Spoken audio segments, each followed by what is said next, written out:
جو مخصوص نشستوں والا آرڈر آیا ہے وہ آپ ٹریبیونل میں نہیں گئے، تو کیا 184 میں سپریم کورٹ آپ جائیں گے؟ ایک تو یہ سوال ہے۔ دوسرا جو پشاور ہائی کورٹ نے جو آرڈر کیا ہے وہ کہہ رہے ہیں کہ اسپیکر قومی اسمبلی کو انہوں نے آرڈر کیا ہے، تو پنجاب کی جو نشستیں ہیں اور کے پی کے ان پر بھی یہ لاگو ہوگا؟ دیکھیں، جہاں تک تو کے پی کے اور سینٹر کی نشستوں کا تعلق ہے اس پہ تو یہ ضرور لاگو ہوگا۔ جہاں تک پنجاب کی نشستوں کا تعلق ہے، وہ چونکہ پنجاب اسمبلی ہے تو وہ پنجاب کے ہی ہائی کورٹ اس پہ کوئی فیصلہ کر سکتا ہے۔ میں نے انسٹرکشنز دے دی ہیں ہمارے کولیگز کو، ڈرافٹ بھی ہو گئی ہے پٹیشن، تو وہاں بھی فائل ہوگی اور وہ مخصوص ہوگی، لمیٹڈ ہوگی پنجاب اسمبلی تک، کیونکہ قانون یہی ہے کہ جو بھی اسمبلی ہو اس کی ریلیونٹ ہائی کورٹ فیصلہ کر سکتی ہے۔ اور جو فارم 45 کچھ اپلوڈ ہوئے تھے پھر ڈیلیٹ ہو گئے، وہ معاملہ پھر ٹریبیونل میں جائے گا؟ وہ معاملہ جو ہے وہ ہم سپریم کورٹ میں جائیں گے۔ سپریم کورٹ میں ویسے بھی جو پاکستان تحریک انصاف کا ابھی تک موقف ہے وہ یہ ہے کہ اس طرح بلے کا نشان چھینا گیا تھا، تو اس معاملے میں کیا وہ ایکسپیکٹ کر رہی ہے کہ سپریم کورٹ سے کوئی ریلیف ملے گا؟ دوسری بات یہ کہ پی ٹی آئی کے انٹرا پارٹی انتخابات پہلے چیلنج ہو گئے تھے پھر الیکشن کمیشن نے، اور اس کے بعد سپریم کورٹ نے بھی اسے سیٹسفائڈ کر دیے تھے۔ ایک بار پھر وہی انتخابات کو چیلنج کیا جا رہا ہے، الیکشن کمیشن میں درخواست آ گئی اور وہی شخصیت ہے جنہوں نے پہلے کیا تھا، تو اس بار پاکستان تحریک انصاف کیا دیکھتی ہے کہ کیا وہ سپریم کورٹ اپنے فیصلے کو ریپیٹ کرے گی ہے؟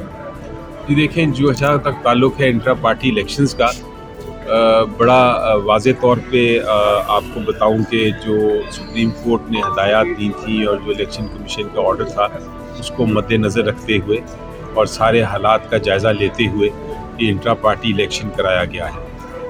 انٹرا پارٹی الیکشن میں نے انسٹرکشنز دی تھی کہ آپ بھرپور جو ہے پارٹیسپیٹ بھی کرنے دیں ہر ایک کو، اور اس کو صاف شفاف بنائیں اور اس کا پورا ایویڈنس جو ہے وہ ریکارڈ کریں، نہ صرف وہ تحریری طور پہ ریکارڈ کریں بلکہ ویڈیو پہ بھی ریکارڈ کریں اور میڈیا کو بھی اس میں انوالو رکھیں۔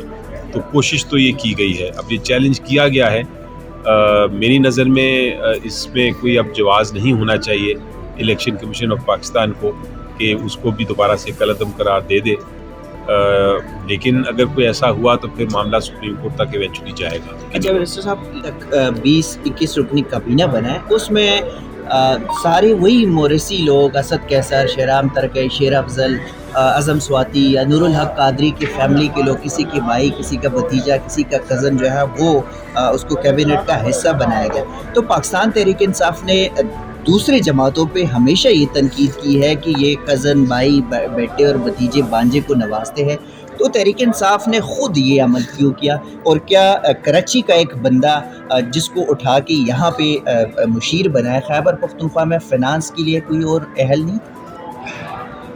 جی دیکھیں، جہاں تک کابینہ کا تعلق ہے اور کس ممبر کو لیا ہے ایڈوائزر کے طور پہ یا منسٹر کے طور پہ کے پی میں، میرا خیال ہے یہ جو ساری فیصلہ ہوتا ہے یہ چیف منسٹر سے اور ان کی جو قریبی جو ساتھی ہوتے ہیں ان کی مشاورت سے ہوتا ہے۔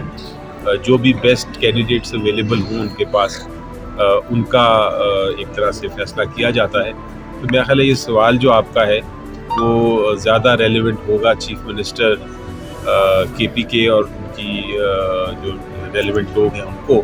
میں تو اتنا کہہ سکتا ہوں کہ مجھے تو یہی خواہش بھی ہوگی اور امید بھی ہے اور یقین بھی ہے کہ ان کے جو بیسٹ اویلیبل لوگ ہیں اسی کے بیسس پہ، میرٹ پہ انہوں نے کابینہ بنائی ہے۔ شیر افضل مروت ہوا، یہ تو بات درست ہے کیونکہ عمران خان صاحب نے یہ خود ریکمینڈ کی ہے۔